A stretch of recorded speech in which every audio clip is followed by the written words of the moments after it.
لکه دا توپوس ډیر ملګری کوي اروا کوي یا لکه ځنې خلک وایي د غیبت نه به څنګه بچ کېږو یا ځنې خلک وایي زما د سترګې به د دې حفاظت څنګه به کېږي دا خبره ډیره اهمه ده دې خبرې ته لږ سوچ وکړه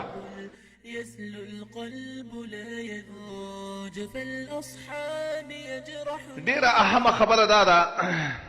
یو صحیح حدیث دی او دې حدیث ته ډیر مخکې ما ویلي و دا حدیث ډیر ضرور دی او ډیر د یېرې والا حدیث دی او دې حدیث ته علماء صحیح حدیث ویلې شیخ البانی رحمه الله هغه وایي صحیح دی ابن ماجه کې وایي دا حدیث صحیح حدیث دی د الله نبی فرمایي ذا لأعرفن اقواما من امتی زما په دې امت کې څه خلک لري څه قومونه دي یاتونا بحسنات یوم القیامه مثل جبال یا امثال جبال تهامه د قیامت پر ورځ چې میدان د قیامت ته راشي دومره نیک اعمال به کړي وي لکه د تهامه د غرونو غونتې نیک اعمال به کړي وي خدای الله نبی فرمایي نیک اعمال یې کړي دي خو فیجعلها هباء منثورا رب العالمین به د دې ټولو نیک اعمالونه یو دوړه ولزولی شوې وګرځوي رب العالمین وله اینې قبلی بیخي ثواب پې نه ورکوي صحابه کرامو رسول الله ته ویل یا رسول الله دا خلک راته لږ وښیوه چې دا څوک دي چې دومره نیک اعمال یې کړي لکه د غرونو غونتې نیک اعمال خو رب العالمین یې نه قبلی د الله نبی ورته وایي اما انهم اخوانكم ومن جلدتكم وياخذون بالليل كما تاخذون دا ستاسو ورونه دي ستاسو غونتی دي تهجد تم پاسیږي لکه تاسو تهجد کوي دیم تهجد کوي خو رب العالمین ولا یو نیک عمل نه قبلوي ولي د دې صفت داو ولكنهم اذا د دې صفت داو اذا خلوا بالمحارم انتهكوها چې کله به د نورو خلکو نه ځان شو او حرام کار به پټ کولو د دې په وجه باندې رب العالمین ولا ټول نیک اعمال یو دوړه ولزولی شوي ګرځوي دې خبرې ته لږ سوچ وکړه ته به منظم کې ته به روجیم نیسي ته به تهجدم کې خدا صفت کو تا کې پکې وي که په هر چا کې دا صفت پکې وي چې ځال شي پټ شي پناه شي بیا چې په کومه ګناه باندې لاس بریږي نه کوي د داسې سړي عمل نه الله د قیامت په ورځ باندې یو دوړه ولزولی شوې جوړوي ولې د مراقبت الله دای سوچ نه و چې رب العالمین ما په دې پټ ځای کې ګنیني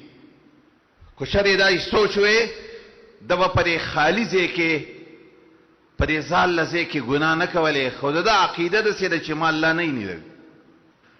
هر یو سړی چې یو نیک عمل کوي ته سوچ کول وکړه هره ګناه چې تا نه کېږي دې خبرې ته سوچ وکړه لږه تا څه عقیده ده الله دې یینې که نه دې یینې که دا عقیده دي چې الله مې یینې والله که ستا دا عقیده یقین نه جوړه شي والله چې ما او تا بیا چېرته ګناه ونه کړو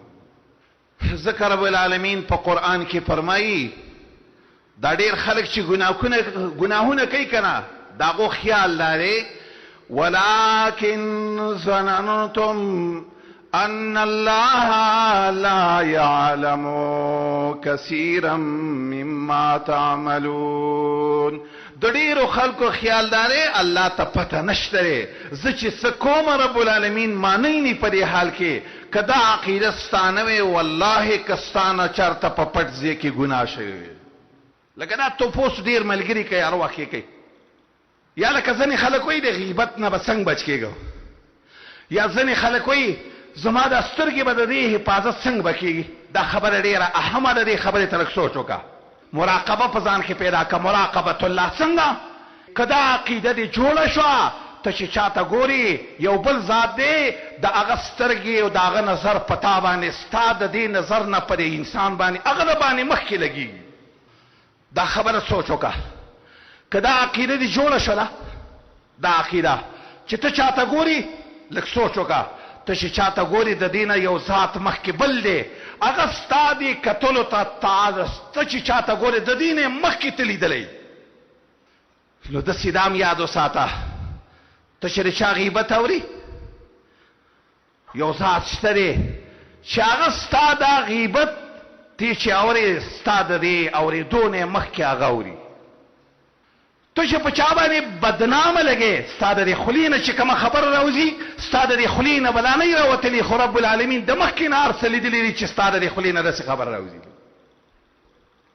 دا د دې زمانې د نوجوانانو لپاره د دې زمانې د بې حیايي زمانہ د فتنو زمانہ د شرونو زمانہ د هر یو ګناه د زمانہ هر یو طرف نه د زنا او د بې حیايي جالونه خوار شوي دي هر یو څوک بې حیايي طرف ته رابلل کوي خو که چا کې د مراقبت الله دا یې عقیده ای چې الله مې په دې حال کې ني والله که هغه د دې زمانې په هر فتنه کې راشي خو د دې عقیدې په وجه باندې به بچ کېږي بس دا خبره ته کله سوچ وکړه ستا سترګې چې په موبایل کې بې ځای استعمالیږي یا د نیټ کتونکیا یا د فیسبوک کتونکیا یا ستا سترګې چې بې زنا طرف ته ګوري ستا سترګې چې بې ځای استعمالیږي دې جملې ته ته ولې فکر نه کوې چې یا عبدالله اتق الله د الله بنده د الله نه لږ ویرېږه دا کار ستاسو مناسب نه دی تا نه به رب العالمین د دې تپوس کوي